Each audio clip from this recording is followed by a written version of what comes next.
सभी को नमस्कार, सत श्री अकाल, जय हिंद, जय श्री राम, हर हर महादेव, सलाम। स्वागत है एक बार फिर से आप सभी का रेलवे टेक्स्ट बुक पर। और मेरा नाम है गगन और आज है मेरी फेवरेट क्लास। मतलब जब भी वीकेंड पर जो क्लास होती है, मेरी वीकली रिवीजन की क्लास होती है, वो सबसे फेवरेट क्लास होती है, क्योंकि इस क्लास में मुझे पढ़ाना नहीं होता, इसमें आप लोगों का टेस्ट होता है। ऑब्वियसली जो बच्चे रेगुलर आए हैं उनको ज्यादा फायदा होता है, जो नए बच्चे आए हैं वो तो देखते हैं कि क्या चल रहा है दुनिया में, ये है ना।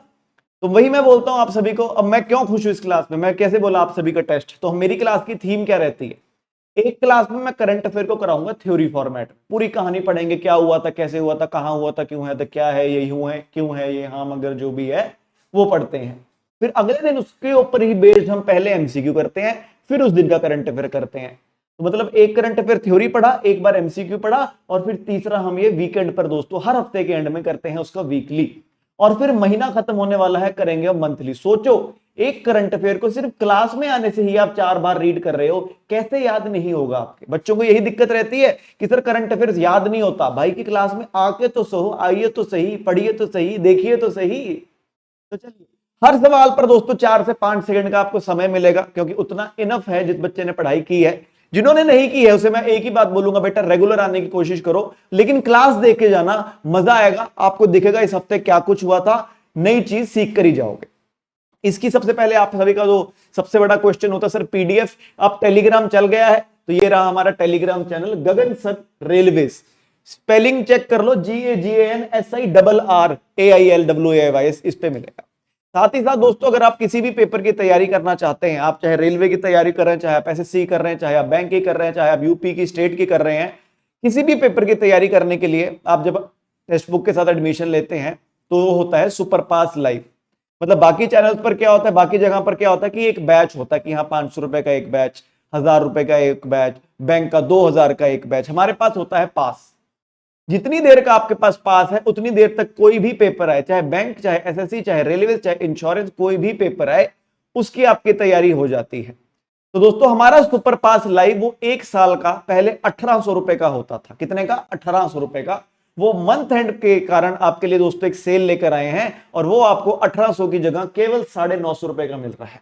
1 साल का सुपर पास लाइव। इसके अंदर कोई भी पेपर की तैयारी करो, उसकी क्लास हो, उसकी टेस्ट सीरीज हो, उसकी मॉक टेस्ट हो, A to Z। जो पास प्रो मैक्स है दोस्तों टेक्स्ट बुक का, वो भी इसमें आपको फ्री ऑफ कॉस्ट मिल जाता है। तो ये वैसे 1800, माफ कीजिए 2000 का होता था, मैं 1800 कह रहा हूं। जो 2000 का था वो 50% से भी ज्यादा ऑफ मिल रहा है। कैसे? डिस्काउंट कोड सिंग लगाकर। क्या डिस्काउंट कोड है बेटा? सिंग लगाकर। तो ध्यान रखिएगा, आज तारीख हो जाती है 27, 28, 29, 30, 4 दिन तक ये सेल है, कभी भी आप एडमिशन ले लेना, ठीक है। चलिए शुरू करते हैं। पहला, महर्षि सुश्रुत की प्रतिमा का अनावरण दोस्तों कहां किया गया? ये तो कल का ही आ गया है ना। महर्षि सुश्रुत की प्रतिमा का अनावरण दोस्तों कहां किया गया? Royal college of physician, London, Edinburgh, Oxford या फिर ग्लासगो?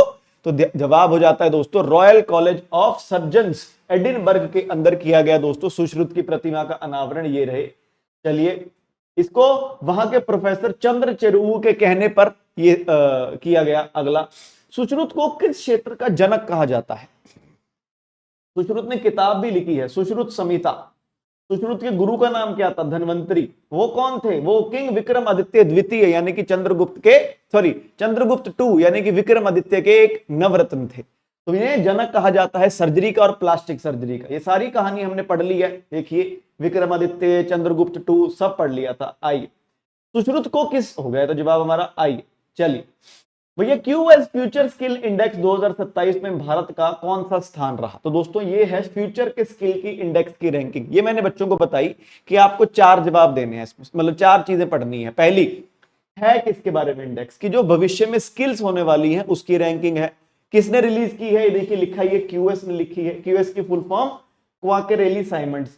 भारत की रैंक क्या आई है? 13। टॉप किसने किया है बताइए? टॉप किसने किया है? तो भैया इसको टॉप किया है अमेरिका ने, और सबसे नीचे रहा 89 नंबर पर ताजिकिस्तान। बस ये चीज है, पहले समझो रैंक क्या है, किसने निकाली है, टॉप पर कौन, भारत की रैंक क्या और सबसे नीचे कौन, बस इसके अलावा कुछ नहीं करना। नेक्स्ट, बढ़ते जलवायु संकट के बीच ग्लोबल मीथेन एक्शन प्लान किसने लॉन्च किया? ग्लोबल वार्मिंग हो रही है, गर्मी बहुत ज्यादा हो रही है, जिसकी वजह से बोला कि जो ग्लोबल वार्मिंग के लिए सबसे बड़ी जो गैस है वो कार्बन डाइऑक्साइड है, लेकिन इसके बाद दूसरे नंबर पर आती है CH4 यानी मीथेन।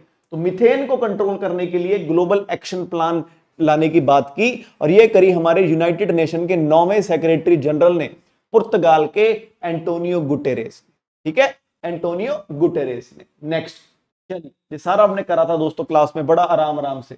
आइए, भारत ने सार्वजनिक क्षेत्र के लेखा परीक्षण पर किस देश के साथ समझौता ज्ञापन पर हस्ताक्षर किया? तो दोनों देशों ने दोस्तों ऑडिटिंग पर बात करी। ऑडिटिंग क्या होती है? कहां पर खर्चा किया, कहां पर खर्चा होगा, कहां पर खर्चा करना है, वो सभी होता है ना, कि गलत तो नहीं खर्चा कर रही सरकार, खा तो नहीं रही कहीं पैसे, वो सभी। तो इंडिया में होते हैं comptroller and auditor general, CAG हम कैग कह देते हैं, है ना। बताइए, तो भैया भारत ने इसके ऑडिटिंग के लिए टाई अप किया इजराइल के साथ। किसके साथ किया? इजराइल के साथ। अब भैया जो बेसिक कहानी है ना, वो आपको बता रहा हूं, इसमें यही लिखा हुआ है, लेकिन जो बच्चे नए हैं उन बच्चों के लिए दोस्तों पीडीएफ में थ्योरी भी आपको मिलेगी, ताकि आप अपनी स्पीड से, अपनी पेस से समझना चाहें वो समझ ले। जो बेसिक कहानी है वो बेसिक कहानी मैं आपको हर सवाल में बताता रहूंगा। आइए, बढ़िया लगी हो अभी तक क्लास? जो शुरू से देख रहे हैं एक बार लाइक जरूर कर दो दोस्तों। आओ नेक्स्ट, एआई पर्यावरणीय पारदर्शिता पहल किसने शुरू करी? तो एआई एनवायरमेंटल ट्रांसपेरेंसी। तो इसमें बोला कि जो एआई की कंपनियां हैं, अब एआई की कंपनियों को डेटा सेंटर बहुत बनाने पड़ते हैं। डेटा, कितने लोग एआई यूज कर रहे हैं? हर कोई तो चैट जीपीटी यूज कर रहा है, कोई फोटो, कोई वीडियो, कोई सवाल, कोई चिट्ठी, कोई लव लेटर लिखवा रहा है, कोई कुछ कर रहा है, कोई रिपोर्ट तैयार करवा रहा है, कोई अपना कॉलेज का थीसिस करवा रहा है ना। तो डेटा सेंटर लगता है। कितनी जमीन है, कहां जमीन है, उस जमीन पर डेटा सेंटर, क्योंकि ठंडा करना पड़ता है तो पानी का बहुत इस्तेमाल होता है, कहां से ले रहे हो पानी, बिजली कौन सी इस्तेमाल कर रहे हो। और उन एआई वाली कंपनियों को बोला कि तुम 2030 तक जो बिजली यूज करोगे उसको 100% रीन्यूएबल एनर्जी करो, यानी कि सोलर या विंड वगैरह से, कोल वाली एनर्जी नहीं आनी चाहिए। अब इंडिया में सबसे ज्यादा बिजली बनती है कोल से, थर्मल एनर्जी। तो ये करा इंडेक्स दोस्तों जारी, इनिशिएटिव माफ कीजिए, ये किसने किया? ये भी यूनाइटेड नेशंस ने ही किया। वहीं पर जहां पर मीथेन एक्शन प्लान किया था एंटोनियो गुटेरेस साहब ने, वहीं पर, कहां पर? लंदन में।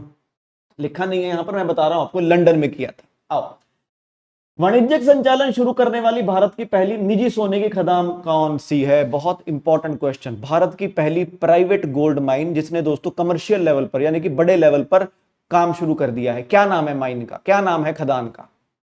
तो उस खदान का नाम हो जाता है जोन्नागिरी गोल्ड माइन। अगला, ये जोन्नागिरी गोल्ड माइन दोस्तों कहां पड़ती है? हिंट दे देता हूं, कुर्नूल जिले में पड़ती है, कुर्नूल जिले में। चलिए, कुर्नूल जिले में पड़ती है। कहां पड़ती है कुर्नूल जिले में? सर आंध्र प्रदेश में पड़ती है, भेड़िया। अगला, और इसको ऑपरेट कौन कर रहा है, कौन चला रहा है? यही 3 सवाल बनते हैं।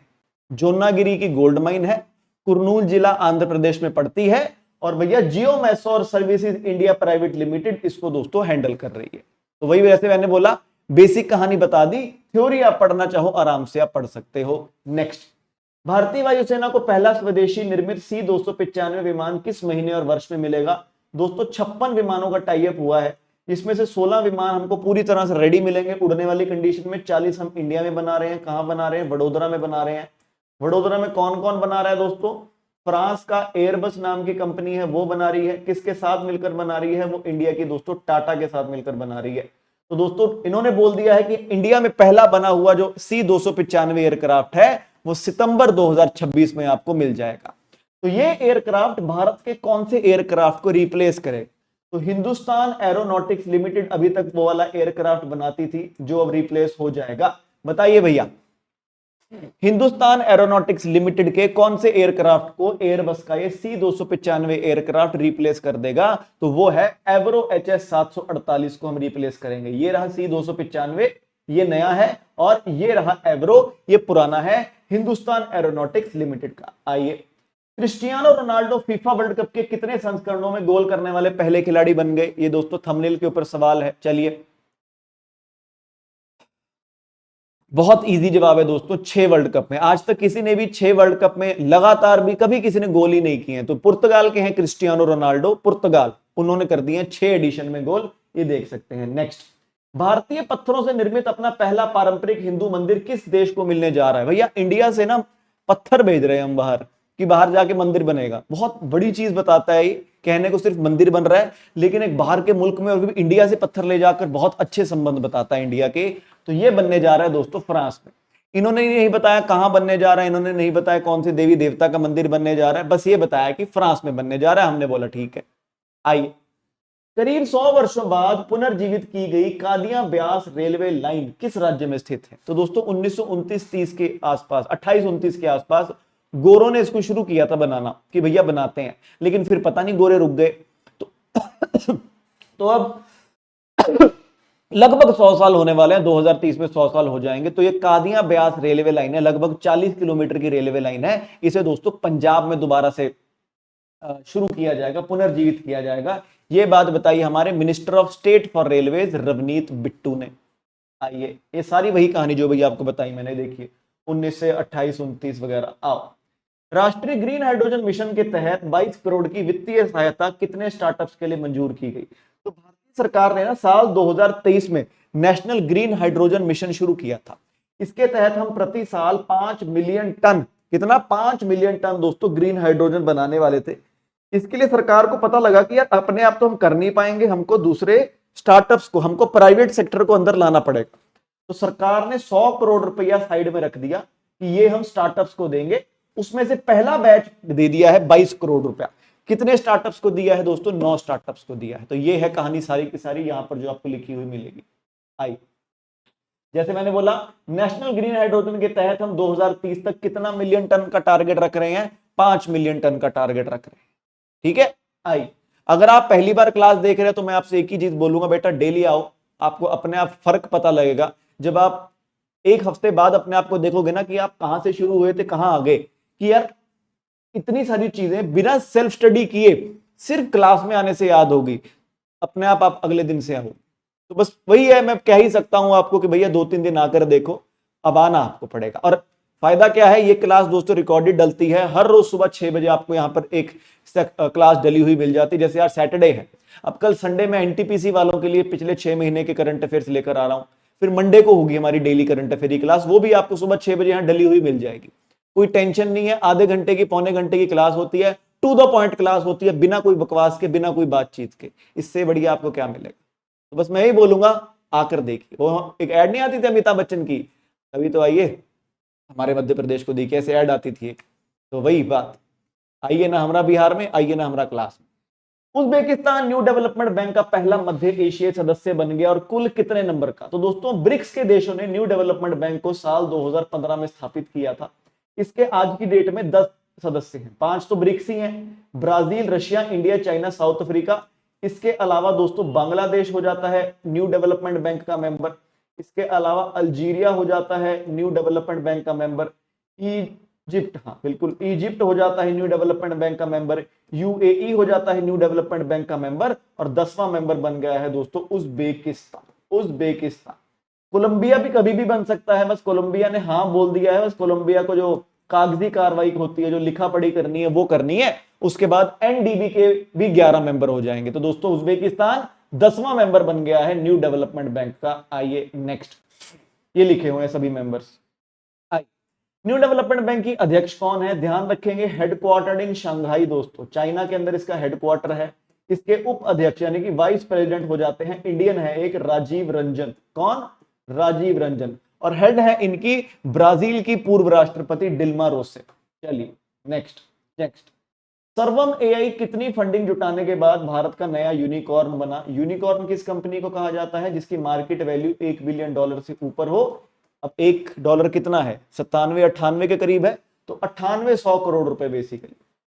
तो दोस्तों इनको HCL ने $150 मिलियन दिए हैं, उसके अलावा और भी छोटी छोटी कंपनियों ने पैसे दिए हैं।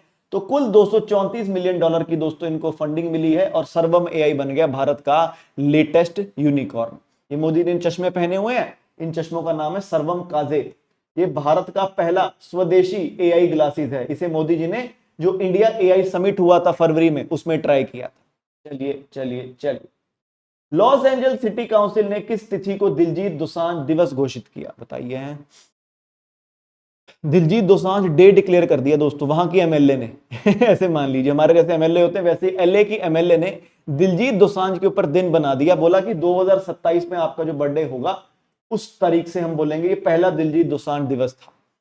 तो दिलजीत दोसांझ का बर्थडे होता है दोस्तों 6 जनवरी को। तो 6 जनवरी को दोस्तों लॉस एंजल्स एलए ने बना दिया दिलजीत दोसांझ दिवस। ठीक है। अरे बढ़िया लग रही हो क्लास तो थोड़ा लाइक ही कर दो, फ्री है ना क्लास सबके लिए। इतना बढ़िया कंटेंट मिल रहा है, बढ़िया फोटो के साथ, बढ़िया प्रेजेंटेशन के साथ पढ़ रहे हो भाई, रिवीजन करा रहा है, और भाई एक लाइक नहीं दे सकते आप भाई को? यार ऐसा मत करो यार, एक लाइक ही कर दो, है ना, एक लाइक तो बनता है ना यार। चलिए, व्हाट्सएप का सीईओ कौन है? वेरी इंपॉर्टेंट, क्रेड नाम की कंपनी आपको पता होगी, एक क्रेड नाम के फाउंडर और सीईओ थे वो, जो बन गए हैं अब दोस्तों व्हाट्सएप के सीईओ। आपको बता दूं, क्रेड के अंदर दोस्तों मेटा, यानी कि व्हाट्सएप, इंस्टाग्राम, फेसबुक का जो पेरेंट कंपनी है मेटा ने बहुत तगड़ी इन्वेस्टमेंट की है। उसके बाद क्रेड के सीईओ को उन्होंने व्हाट्सएप का सीईओ भी बना दिया, रिप्लेस करा है विल कैथकार्ट को। किसने? कुणाल शाह ने। तो दोस्तों ध्यान रखेंगे, कुणाल शाह ने विल कैथकार्ट को रिप्लेस कर दिया और बन गए हैं व्हाट्सएप के नए सीईओ। जैसे मैंने बोला, 8,500 करोड़ की फंडिंग करी है दोस्तों मेटा ने क्रेड के अंदर। Next, Lionel Messi FIFA world Cup इतिहास के सर्वाधिक गोल करने वाले खिलाड़ी बनकर किसका रिकॉर्ड तोड़ दिया? आपको बता दूं, लियोनेल मेसी के कुल 18 गोल हो चुके हैं। ये मैंने बच्चों को बताया था, शायद ये इसी बार टूट जाए। सोचो, लियोनेल मेसी ने 6 वर्ल्ड कप में 18 गोल किए हैं। एक लड़का है दोस्तों, फ्रांस का है, एम्बापे, एम्बापे नाम का लड़का है। सोचो, उसने सिर्फ 3 वर्ल्ड कप में 16 गोल कर दिए हैं, बताइए। तो दोस्तों एनीवे, लियोनेल मेसी ने रिकॉर्ड तोड़ा है जर्मनी के मिरोस्लाव क्लोज का। कितने थे क्लोज के? क्लोज के भी 16 ही थे, ध्यान रखेंगे। आई तो ये है दोस्तों Miroslav Klose. Messi 18, Mbappe 16, Miroslav Klose 16। Messi Argentina से, एम्बापे फ्रांस से, मिरोस्लाव क्लोज जर्मनी से, ध्यान रखेंगे। आई, कीर स्टारमर जिन्होंने अपने इस्तीफा की घोषणा की, किस देश के प्रधानमंत्री थे? ये देश की तो बैंड बजी हुई है। सोचिए, साल 2020 से लेकर 26 में 6 प्रधानमंत्री बदल चुके हैं। क्या तो देश चल रहा है इनका। 6 प्रधानमंत्री, I am not even kidding. क्या होता है, वो मजाक नहीं कर रहा मैं। 6 प्रधानमंत्री सिंस 2020। चलिए, तो भैया जवाब हो जाता है यूके, यानी कि यूनाइटेड किंगडम। अब केवल यहां पर उप प्रधानमंत्री रह गए हैं, उनका नाम है डेविड लेमी। डेविड लेमी, ध्यान रखेंगे।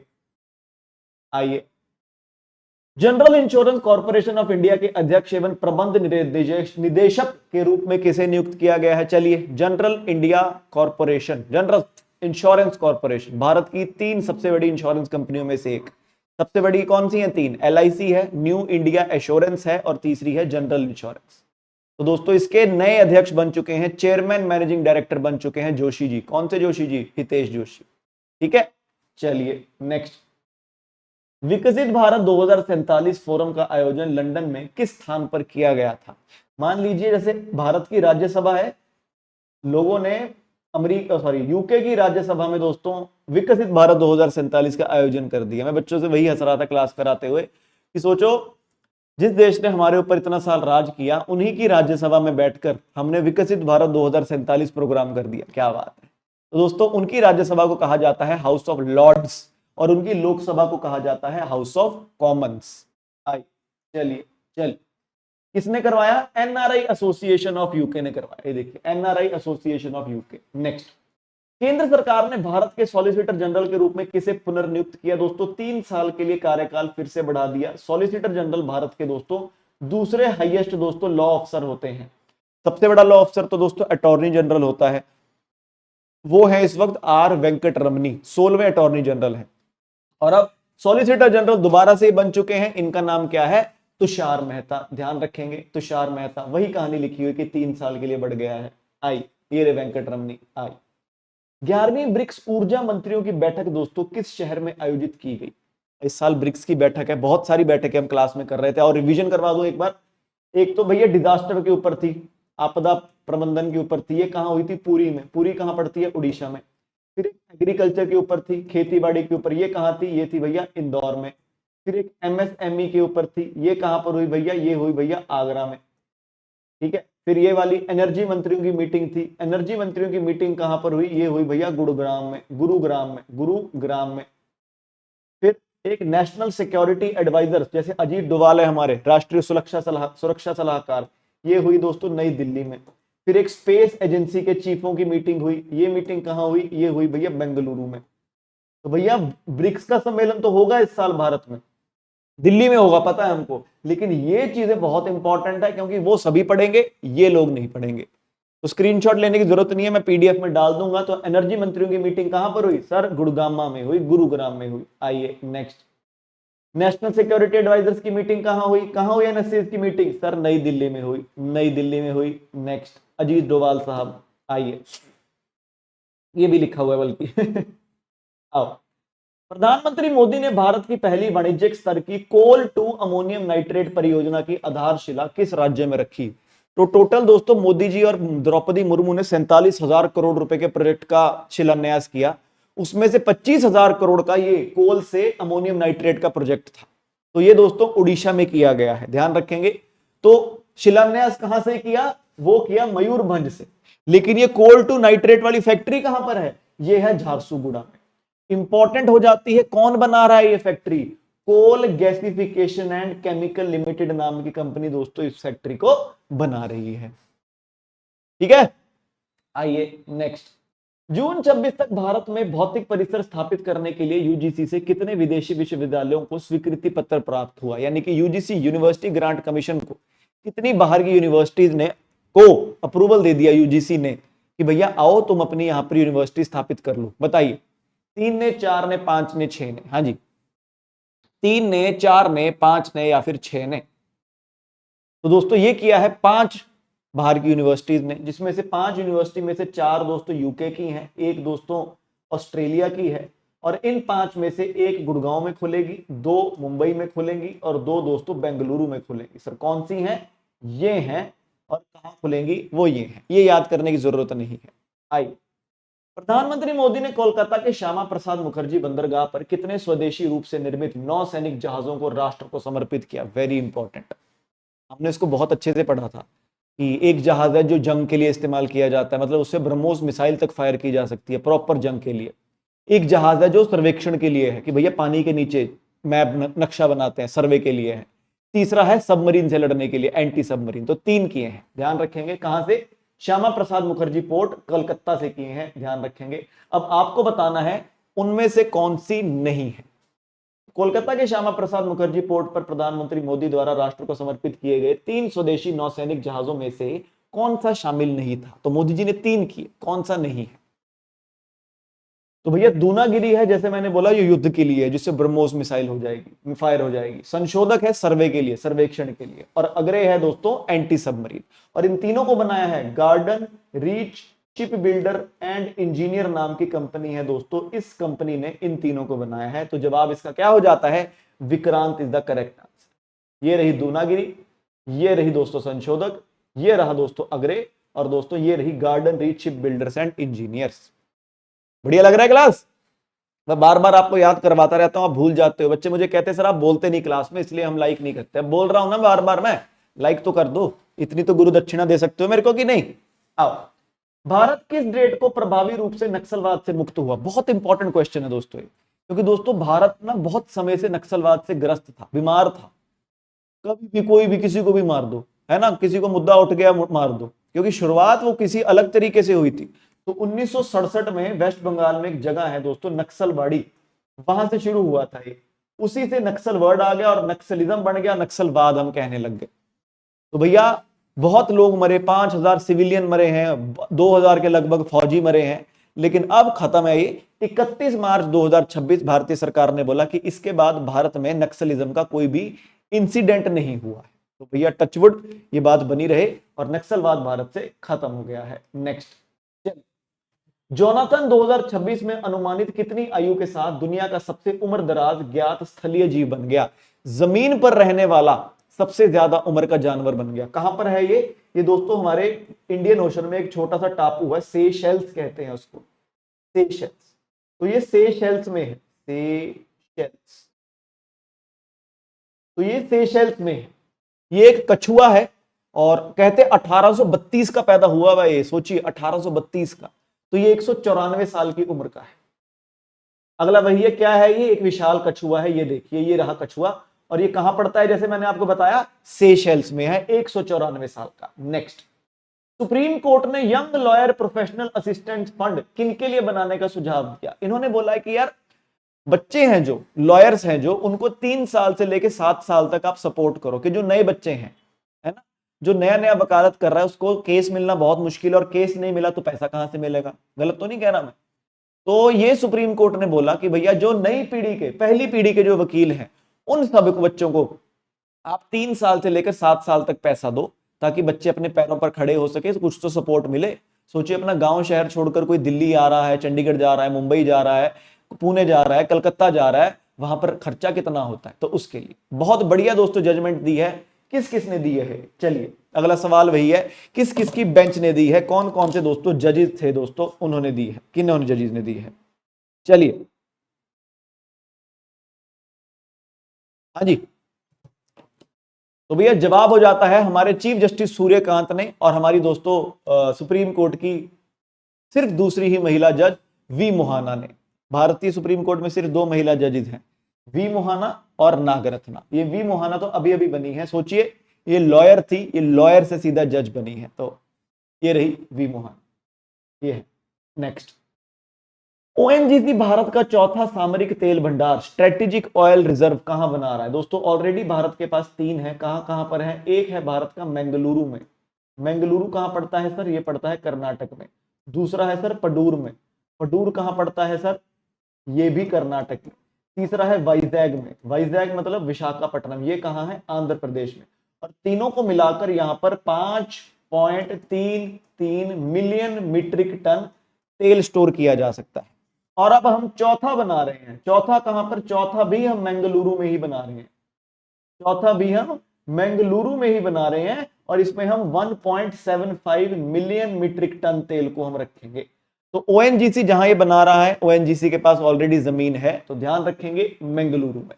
और देखिए इतने से मैंने सारी कहानी बता दी जो आपको इतनी सारी थ्योरी में लिखी हुई मिलेगी। देखिए 5.33 सारा कुछ हो। चलिए 2025 का वुल्फ पुरस्कार जीतने वाले भारतीय मूल के पहले व्यक्ति कौन से हैं? तो दोस्तों राजस्थान में जन्म हुआ है इनका। इन्होंने कोई चीज होती है जिसे कहते हैं कंपोजिट फर्मियन। कंपोजिट फर्मियन इसका दोस्तों इन्होंने खोज की थी, और ये इन्होंने पुरस्कार जेम्स के साथ और एक मोर करके है उसके साथ जीती थी, MOR। तो दोस्तों ये हो जाते हैं जैनेंद्र के जैन, और इनको इसके लिए $1 लाख भी मिले हैं। आइए आइए आइए। अच्छा दिया किसने? इजराइल के राष्ट्रपति आइजैक हर्जोग ने। मैंने क्या बोला? शेयर किया है जेम्स के साथ और मोर के साथ, क्योंकि इतना बड़ा नाम बेटा याद नहीं होगा। मैं बच्चों को वही बोलता हूं, तुमने कौन सा क्या रिश्ता करना है कि हम नाम याद करें इसका? मोर्डे हाई हिब्लूम, हिब्लूम ब्लूम ब्लूम है ना, मोर। चलिए चल, फाइनेंशियल एक्शन टास्क फोर्स के उपाध्यक्ष के रूप में किसे चुना गया? पहले भारतीय बने, वेरी इंपॉर्टेंट। साल 1989 में दोस्तों जो G7 के देश थे उन्होंने FATF यानी कि फाइनेंशियल एक्शन टास्क फोर्स की स्थापना करी पेरिस में, कि भैया पैसा जो देशों के पास जा रहा है, कहीं वो देश आतंकवाद के लिए तो नहीं दे रहे, वो मनी लॉन्ड्रिंग तो नहीं कर रहे, उल्टी एक्टिविटीज तो नहीं कर रहे। तो इसके वाइस प्रेसिडेंट बने हैं कौन? प्रेसिडेंट है इनकी दोस्तों मैक्सिको की एलिजा। प्रेसिडेंट है मैक्सिको की एलिजा। वाइस प्रेसिडेंट कौन है? विवेक अग्रवाल है, और पहली बार कोई इंडियन बना है FATF का वाइस प्रेसिडेंट। और यही सारी की सारी इंफॉर्मेशन आई। रक्षा मंत्रालय ने भारतीय नौसेना के लिए 1.25 मेगावाट के 12 मरीन गैस टरबाइन जनरेटर खरीदने के लिए किस कंपनी के साथ अनुबंध किया? 425 करोड़ का अनुबंध। तो टरबाइन क्या है? ये इंडियन नेवी के लिए बेसिकली इंजन है, जहाजों के लिए इंजन है। तो 12 इंजन चाहिए हमको 1.25 मेगावाट के। ये कौन सी कंपनी बना के देगी दोस्तों इंडियन नेवी को? तो भैया ये बना के देगी भारत फोर्ज लिमिटेड। ठीक है, भारत फोर्ज लिमिटेड। नेक्स्ट, चलिए इतिहास में 200 T20 अंतरराष्ट्रीय मैच खेलने वाली पहली क्रिकेटर कौन बनी? भैया अगर यहां पर विराट कोहली, रोहित शर्मा नाम भी होना तो भी यही आएगा, क्योंकि पहली महिला क्रिकेटर नहीं पूछा है, पहला क्रिकेटर पूछा है। तो दोस्तों पहला क्रिकेटर कौन बना है? वो बनी है दोस्तों, ध्यान रखेंगे, वेरी इंपॉर्टेंट, हरमनप्रीत कौर। हमारी भारतीय क्रिकेट टीम की कप्तान, 200 मैच खेलने वाली। और इसके बाद भी लड़कियां ही हैं, लड़कों ने तो बहुत कम मैच खेले हैं। आइए, वेरी इंपॉर्टेंट, नवी मुंबई हवाई अड्डे से अंतरराष्ट्रीय उड़ानें शुरू करने वाली पहली एयरलाइन कौन सी बनी? ध्यान रखिए, नवी मुंबई हवाई अड्डे का नाम है DB पाटिल अंतरराष्ट्रीय हवाई अड्डा, DB पाटिल। ये उड़ान जा रही है दोस्तों UAE की राजधानी अबू धाबी को, और इस फ्लाइट को लेकर कौन जा रहा है? इसे लेकर जा रही है एयर इंडिया एक्सप्रेस। बहुत ही बेसिक है कुछ करंट अफेयर, तो भी सवाल जवाब खत्म। मैं तभी बोलता हूं आप डेली क्लास में आइए, थ्योरी करो, MCQ करो, वीकली करो, आप अपने आप बोलोगे लव यू सर। अभी आप लव यू बोल सकते हो वीडियो को लाइक करके, मैं समझ जाऊंगा। कमेंट करने मुझे पड़ता है, थोड़ा टैक्स लगता है ना, सरकार ने नई जो टैक्स की पॉलिसी आई है जो 1 अप्रैल 2026 से शुरू करी थी, उसके तहत सरकार कमेंट करने का भी टैक्स लेने लगी है, मुझे पता लगा है ना। नहीं लेती? क्यों नहीं करते फिर? तो लाइक तो कर सकते हो, लाइक कर दो। आओ, फीफा वर्ल्ड कप से बाहर होने वाली पहली टीम कौन सी बनी? Very important. FIFA world cup से बाहर होने वाली पहली टीम कौन सी बनी? चलिए, तो भैया हैती, हैती नाम की टीम है पहली बनी बाहर होने वाली। नेक्स्ट, भारत ने हॉकी महिला नेशंस कप न्यूजीलैंड का खिताब जीतने के लिए फाइनल में किस टीम को हराया? तो भारत की लड़कियों ने न्यूजीलैंड में न्यूजीलैंड को हराया और जीत गई दोस्तों नेशंस कप का खिताब। आइए, तो भैया न्यूजीलैंड में कौन से शहर में हुआ था इसका फाइनल? बच्चे मेरे को कई बार बोलते हैं कि सर सवाल पढ़ने दिया कीजिए। क्या सवाल है? हॉकी महिला नेशंस कप न्यूजीलैंड का फाइनल किस शहर में आयोजित किया गया था? और मैंने क्या पूछा, किस शहर में हुआ था नेशंस कप का फाइनल? ये बच्चे ना अपने आप को, मैंने देखा कई बार अपने आप को ना अपने मन को बहलाते हैं कि मेरे को जवाब नहीं आता। गलती वो नहीं है, गलती है कि सर ने सवाल नहीं पढ़ने दिया। बेटा असल में आता नहीं था। मैं वही बच्चों को बोलता हूँ, एक्सेप्टेंस सबसे बड़ी चीज है। हम ना मानते ही नहीं है, हमारा पेपर खराब जाता है, हम क्या बोलते हैं यार, उस टीचर की वजह से, उस क्लास की वजह से, उस किताब की वजह से। हम अपने आप को मानते ही नहीं गलती कभी। ठीक है, एक बार पेपर खराब हो गया, अगला पेपर क्यों खराब हुआ उससे, उससे अगला पेपर क्यों खराब हुआ, कितनी बार किसी टीचर को कोसते रहेंगे। तो वही मैं बोलता हूं, अपने ऊपर ओनरशिप लो, क्योंकि सिर्फ क्लास में नहीं पढ़ना होता, सेल्फ स्टडी भी बहुत इंपॉर्टेंट है। उसी तरह जित मान लो बच्चों को नहीं आता है, बच्चा बोल देता कि सर आपने सवाल नहीं पढ़ने दिया। क्या है सवाल में, मैं बैठा हूं ना, सवाल पढ़ना है तो पीडीएफ ले लेना, आराम से पढ़ना, क्लास में तो भाई के साथ भाई को सुनो। गलत बोल रहा हूं क्या? सही बोल रहा हूं ना? चलिए, तो भैया ऑकलैंड में हुआ, ध्यान रखेंगे। यहां पर भारत की लड़की है, नाम है लाल रेमसियामी। ये दोस्तों प्लेयर ऑफ द मैच रही फाइनल की। भारत की लड़की है दोस्तों, इनका नाम है दीपिका। दीपिका ने सबसे ज्यादा गोल मारे दोस्तों 6, और इन्होंने ये गोल मारने का शेयर किया अमेरिका की एशली के साथ। चलिए चलिए चलिए, भारत 9 रिटायर्ड सेपकैट जैगुआर लड़ाकू विमान किस देश से खरीदेगा? तो दोस्तों भारत ही दुनिया में इकलौता देश रह गया है जो जैगुआर फाइटर जेट्स का इस्तेमाल करता है। बाकी दुनिया में हर देश ने जैगुआर फाइटर जेट्स को रिटायर कर दिया है। अब हम इनसे रिटायर विमान ले रहे हैं ताकि हम उसके स्पेयर पार्ट अपने में लगा सके, कि अब कुछ दिक्कत आ गई तो जो कंपनी बनाती थी वो तो बना ही नहीं रही है, तो हम स्पेयर पार्ट कहां से लेंगे? इनके रिटायर्ड विमानों से। तो 9 विमान ले रहे हैं हम ये यूके से, और ये पहली बार नहीं हमने लिया, हमने इससे पहले ओमान से भी लिए हैं, हमने इससे पहले ये फ्रांस से भी लिए हैं, तो इस बार 9 लिए हैं यूके से, यूनाइटेड किंगडम से। नेक्स्ट, रोलेक्स का नया वर्ल्ड एम्बेसडर कौन बना? Very important, global brand ambassador Rolex. होती नहीं महंगी महंगी घड़ियां। चलिए, तो बहुत इजी है दोस्तों इसका जवाब, वन लाइनर, प्रियंका चोपड़ा। आइए नेक्स्ट, T20 क्रिकेट में सबसे अधिक रन बनाने वाले खिलाड़ी के रूप में क्रिस गेल को किसने पीछे छोड़ा? तो दोस्तों दोनों वेस्ट इंडीज के ही हैं। कितने रन बनाए हैं वो नहीं याद करना, बस समझिए। तो T20 जब पूछा है, मतलब कि T20 में इंटरनेशनल मैचेस भी हैं और T20 में लीग्स भी हैं, आईपीएल वगैरह। ये T20 लिखा है, अगर तो लिखा होता T20I, तो इंटरनेशनल में सबसे ज्यादा मैच है दोस्तों बाबर आजम। इंटरनेशनल में किसके सबसे ज्यादा रन? बाबर आजम के। लेकिन T20 है तो वेस्ट इंडीज के कायरन पोलार्ड के हैं, जिसने क्रिस गेल का रिकॉर्ड तोड़ा। गेल के 14,562 रन थे, पोलार्ड के 14,583, याद नहीं करना। और अंतरराष्ट्रीय में Babar Azam Pakistan. Next, FIFA world cup का सबसे तेज गोल किसने किया? भैया ऐसा किया तेज गोल, 64वें सेकंड में ही गोल कर दिया। 64 सेकंड को दोस्तों वर्ल्ड कप में बोला जाता है 2 मिनट, क्योंकि 60 सेकंड के बाद दूसरा मिनट शुरू हो गया था। तुर्की, टर्की का नया नाम, टर्की के खिलाफ दोस्तों ये गोल किया था। और ये गोल किया था दोस्तों मार्टियास, सॉरी जूलियन ने। मार्टियास ने क्या किया था? मार्टियास ने भी कुछ किया था यार। मार्टियास नहीं किया था, देखो जूलियन क्यों लिखा है मैंने।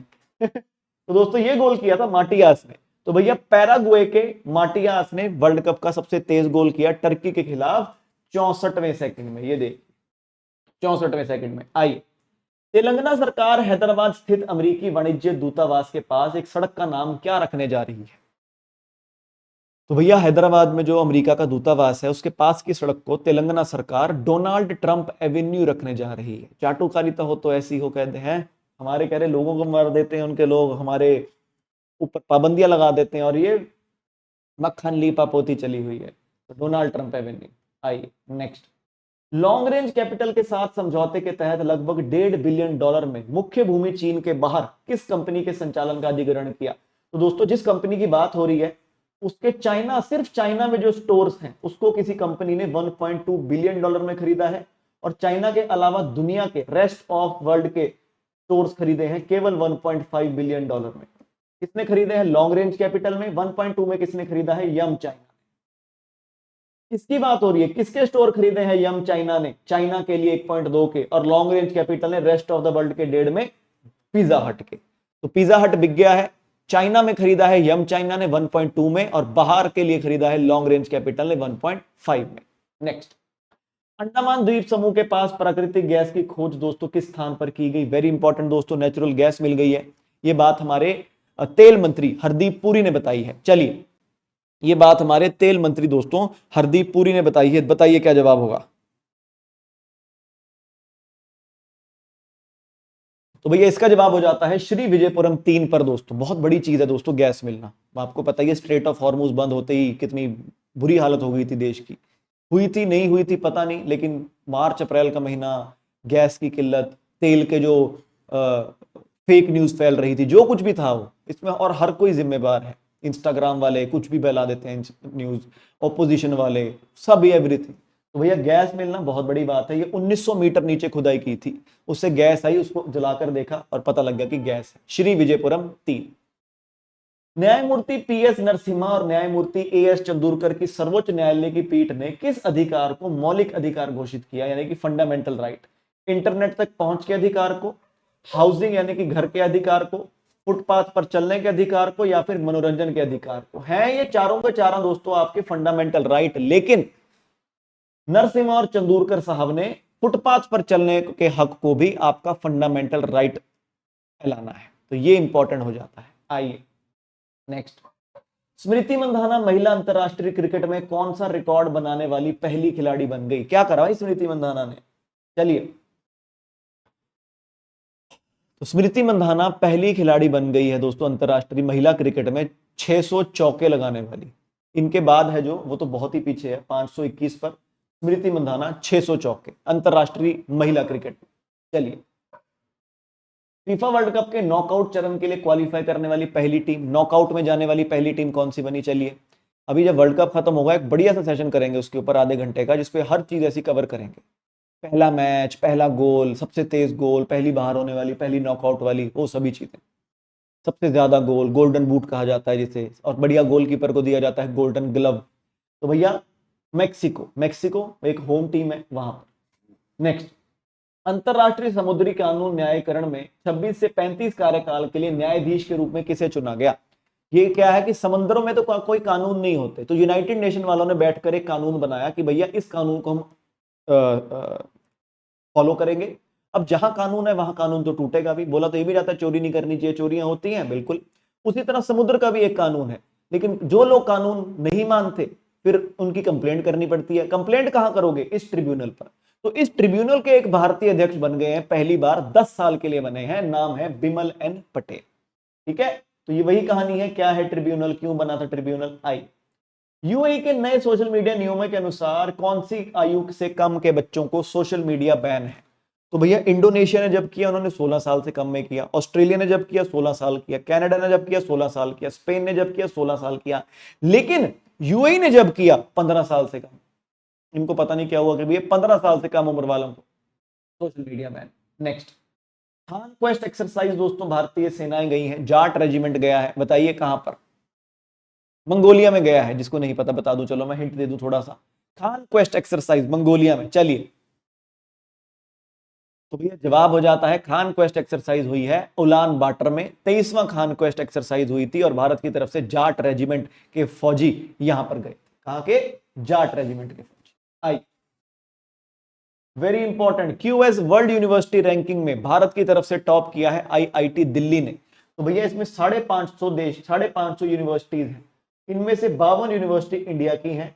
टॉप किया आईआईटी ने। आईआईटी का दुनिया में क्या रैंक था, तो आईआईटी का दुनिया में रैंक था दोस्तों 118।